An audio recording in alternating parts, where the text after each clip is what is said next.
Hi, I am Cassie, the English teacher, and this is part of the series I'm making about our family's move from the United States to Uruguay back in 2023. So today's video is a response to a question that I've gotten asked many times since I started making these videos, and that is about a scouting trip. So the scouting trip, if you're not familiar with the terminology, I don't know that I even love the term scouting trip. It sounds kind of weird, but it's what people call it. So that's what I'm going to go with.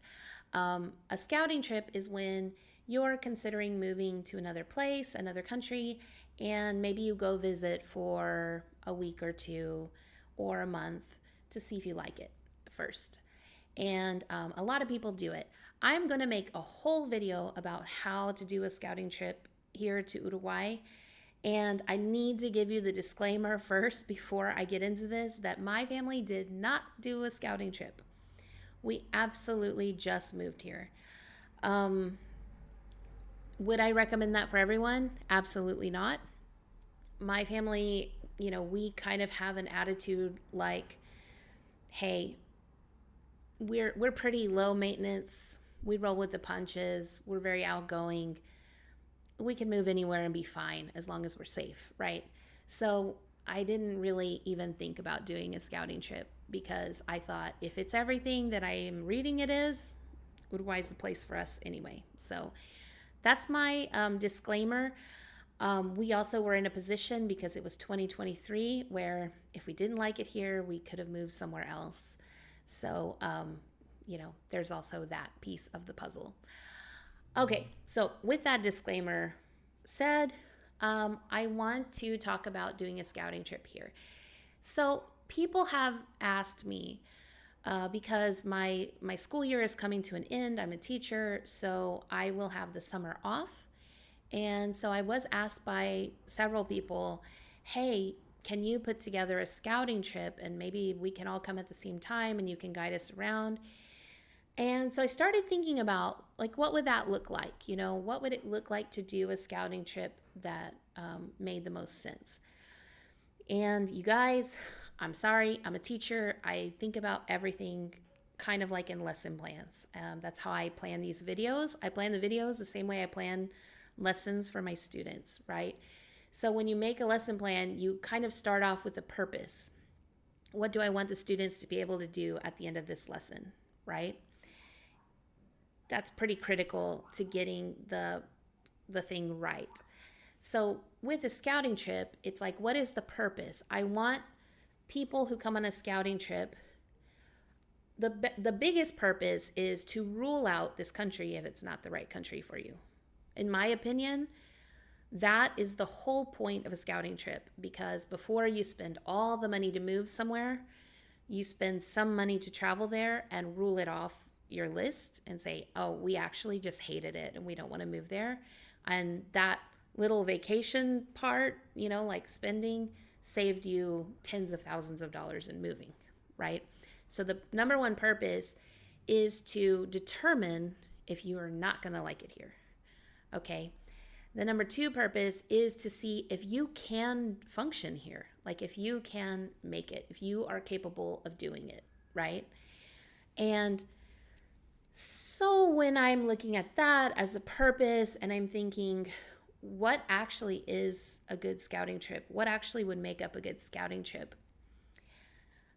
If I'm talking about those two purposes, then I have to say that a guided scouting trip, we have the loudest cars on this street, I swear. I have to say that a guided scouting trip does not really serve to meet those two purposes. You have to do it yourself in order to know if you're capable of doing it. Does that make sense?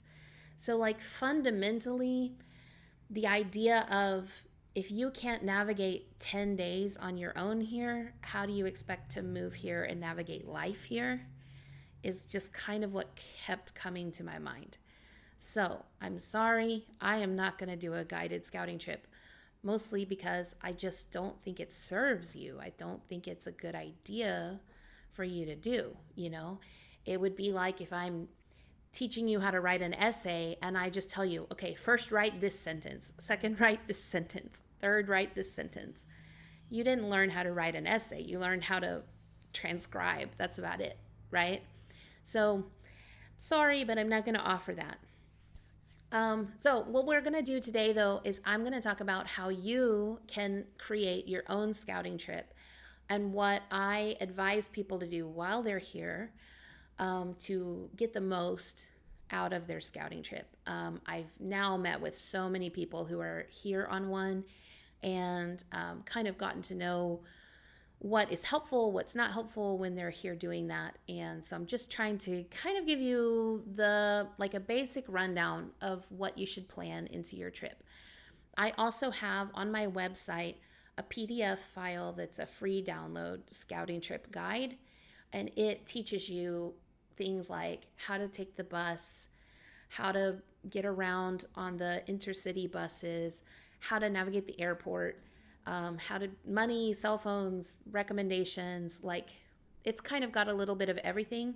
It's very, very high level. Like, it doesn't go a lot into detail, but it can maybe help you, give you a bouncing off point, So that's on my website. So I have broken down a scouting trip into 5 parts. Again, sorry, teacher. 5 parts. Number 1 is create friction.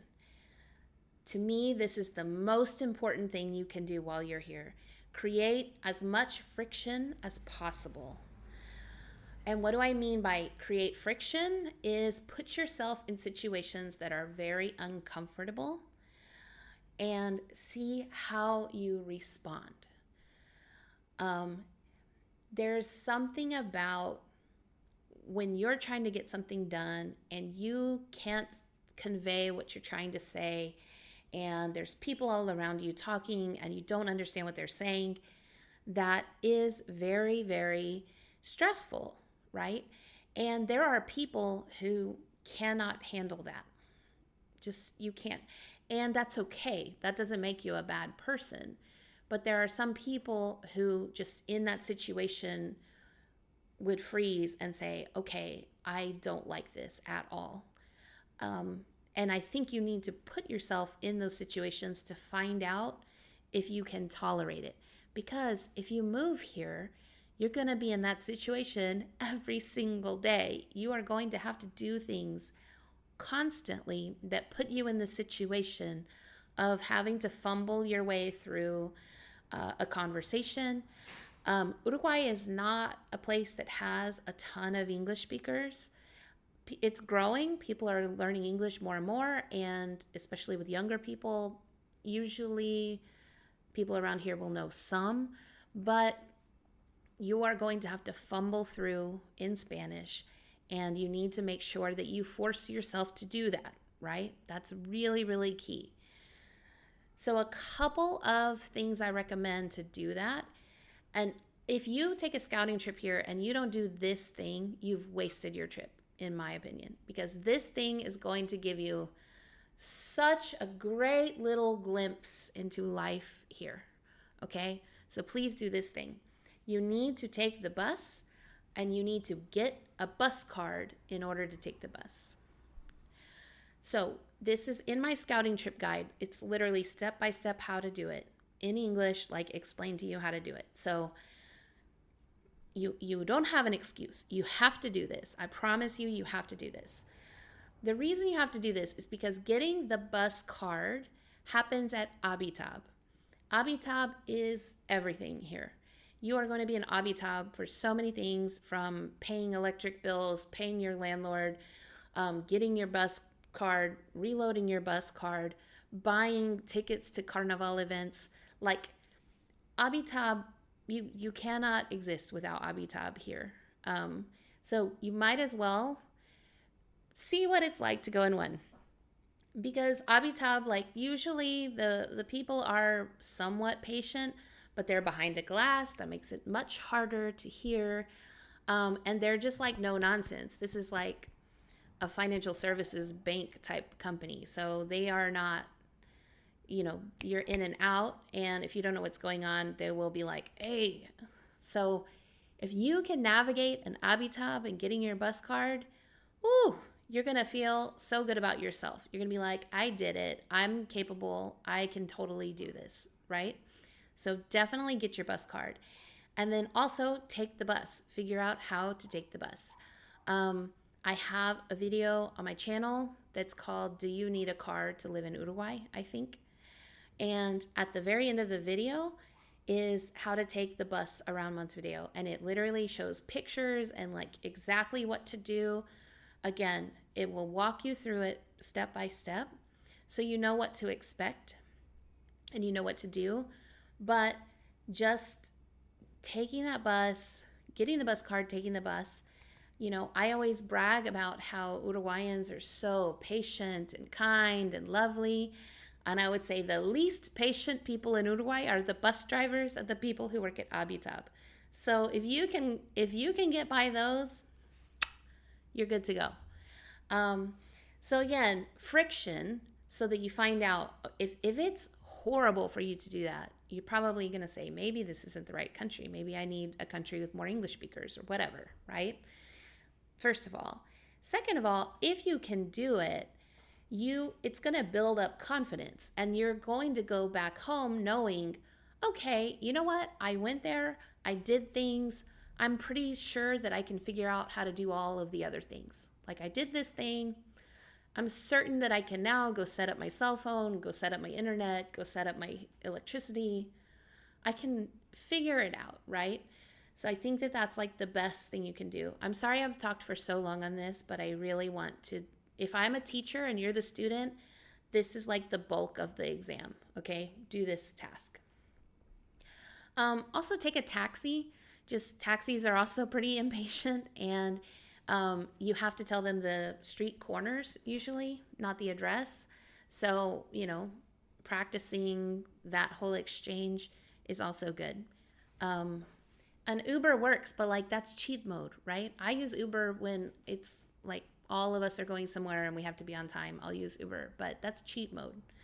When you're here on a scouting trip, take the hard route, right? Okay, that was all number one. Number two is compare different areas where you may want to live. So whether that is, you want to live in Montevideo and you test out a couple of different neighborhoods, that would be great.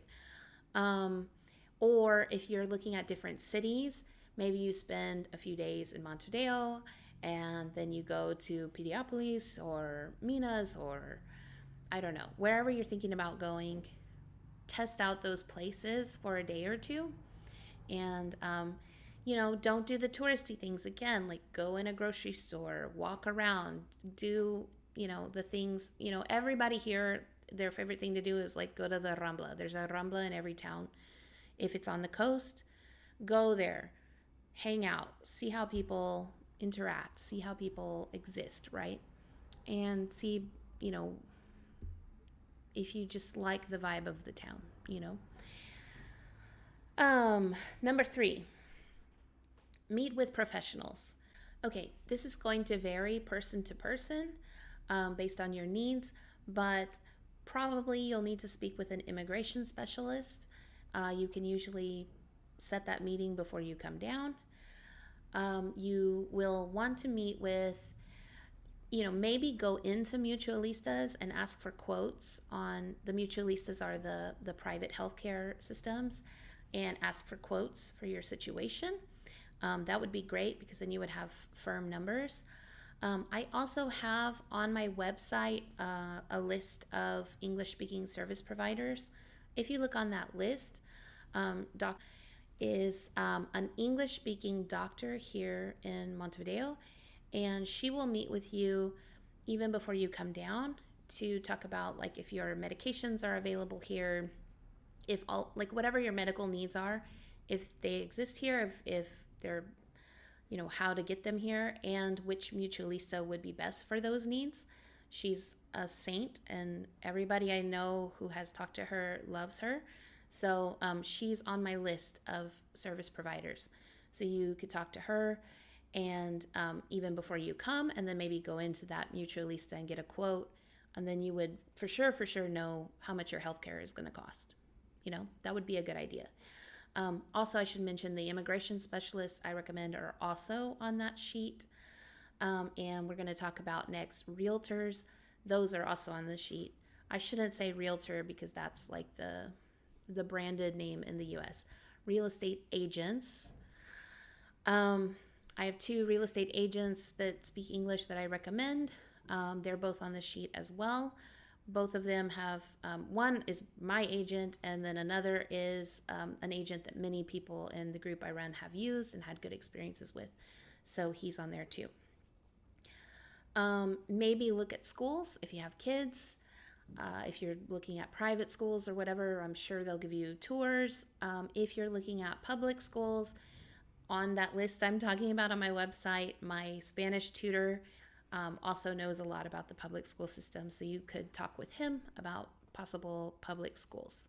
So immigration, healthcare, schools, and real estate. Those are kind of like the big 4. Depending on your needs, there might be others, but those are the main things that I think are the most important to look at. Okay, number 4, meet with other immigrants. I always say on this channel, I've been here for over 2 years now, so you're getting my opinion. And my opinion is, someone who's been here a couple of years, someone who has 2 kids, someone who spoke pretty decent Spanish on arrival. Like, my situation might be different than other people's situations. So I think it's good. I mean, I give my personal views and my personal experiences, and there are lots of other creators who are giving their personal experiences. So it's good to watch all of them, just to kind of get a range. And then I would also meet with people who are not creators, who you could find them in like some of the expat groups on Facebook, or, if you reach out to me or other creators, maybe they will invite you to something. Like there's a language exchange that Maddie in Montevideo hosts that I never can make because my kids always have sports during it. It's very annoying, but everyone I know who goes loves it. So that would be a good thing to do on a Saturday in Montevideo. So yeah, look at her channel and look at that. Just find a way to meet with other people who have moved here and get lots of different opinions. Okay? Because my opinion is not the only opinion. I'm a pretty positive person, so you can definitely go on the Facebook groups and counteract all of my positivity with lots of negativity from other expats. So just do that. And then if you're doing this, try to find somebody with a similar situation to you. For example, I had a consultation and the person is a wheelchair user. So I was saying, okay, let me connect you with the wheelchair user that I know here in Montevideo, and then you can meet and talk about, getting around the city and how that is. Or if somebody has kids, I will think, okay, who do I know who has a 13-year-old? Okay, I'm going to connect you with her, and maybe your 13-year-olds will hit it off. I don't know. But, I'm trying to connect. Are you a solo traveler? You're moving here solo? Okay, let me connect you with other solo people here. So whatever your situation is, it would be much better to talk to somebody in that situation. Does that make sense? But yeah, meet with other immigrants. I think most of us are super happy to meet with new people who are on a scouting trip here. Like, it's really common. I mean, people do it all the time. So just ask, and make sure to get other opinions that way. And I already kind of talked about this, but again, number 5, have a typical day in your life. I would suggest getting an Airbnb, not like a fancy hotel, and have one day that you just do like a typical day in the life. Like whatever you typically do in your day, do that in the Airbnb, and wash clothes, because like here we line dry clothes. So that will be like a good practice in, okay, how does this work, and how do I feel about this process? Cooking, shopping for the, cook something that you eat a lot and go shop for the things so that you have an idea, write down the prices, like have a typical day in the life, see how much it costs you to have a typical day in the life. And then you can go home having good budget numbers. And again, with the confidence, like, okay, I know they have something I like to eat. Like my favorite thing to eat every day, they have, at every corner store or whatever. That will be really, really helpful. Find like whatever your hobby is. If you like pickleball, go to the pickleball place. If you like Dungeons and Dragons, go to that store. If you like Magic the Gathering, go to Mornar store. Like if you are I don't know, if you like field hockey, there's field hockey clubs. Like find whatever your hobby is and seek out that group and just show up and see what it's like. Because that's likely going to be your first source of friendships here. And so it's nice to like see where that is. That could end up determining where you even live. That did for us. Like a hobby that we enjoy is in a certain spot. So we were like, well, we're going to be in this neighborhood because this is where we want to go all the time. So just try it out, see, what's available. Because again, it's about building the confidence when you go back home and you say, okay, yeah, I'm going to do this because I proved to myself that I can be uncomfortable. I proved to myself that I can figure it out. And I met other people that like the things I like. And I saw how my life could look there. And that will be the best thing that you can do for yourself on a scouting trip. And again, I'm going to say it one more time. Take the bus. Take the bus and walk around because you're going to see so much more taking the bus and walking around than you are from an Uber. You just will. You're going to notice so much more. You're going to see how people interact with each other. It's great. Even down to things like if you are a person who masks for COVID, you can see how many people mask by being on the bus and walking around. The bus gives you, between 10 and 40 data points in one ride, Can't beat that. Can't beat that data collection. So I hope that is a good encapsulation of what you need to do on a scouting trip. I also want to add, I don't want to hold your hand on the scouting trip because, like I said, I want to make you do it yourself. I'm the strict, mean teacher in this scenario. Not in real life. I'm actually such a nice pushover teacher. I need to get better at having more of a backbone with my students. But in this case, so much backbone. I will not hold your hand on your scouting trip. But if you have an emergency, if you're here and you have an emergency, you can always reach out to me before you come. I'll give you my WhatsApp and I will help you. I mean, that's what we do. Uruguayans help each other. So if you had an emergency, a medical emergency or dental or something happened, you could WhatsApp me and I will figure out how to help you. We have literally done this before. People have had like a medical emergency and my husband has translated, while they're at the doctor or at the ER for them. So it's fine. We're here to help. So that hopefully can help you know that I can do this on my own. And if I have a major emergency, I know someone there who will help me. Okay, so that's number one. Number two, on my website where you can download the list of service providers and the scouting trip guide, I do have a link for consultations. I do not gatekeep any information. So you don't have to schedule a consultation with me to get anything else. All of the people I recommend are already for free on my website. All the information I have, I'm making YouTube videos. I mean, slowly. So maybe there's stuff I haven't made a video about yet, but I'm putting it all out there for free. So don't feel like the consultation is necessary to get some additional information. What a consultation looks like usually is meeting with you, getting to know you, getting to know your family, and I can help you kind of craft a scouting trip, like say, actually, I think you might like this city better, or you might like this area better. I think you should probably check out this, or here's what I think you should definitely do, and I will tell you if you have something that is really not going to sync up with Uruguay, I've told many people in consultations that they shouldn't move here, that they just wouldn't like it. Because I want to save you the money and the hassle and the life disruption of moving to a new place if there's something that is really not going to fit well with your personality. Does that make sense? So that's what I do in consultations, really. And then you can ask like little questions that maybe I will never really cover in a video, but I can talk about them, just little, I mean, I can't even think of an example because just not insignificant, but not significant enough for a whole video. Does that make sense? So that's what a consultation is.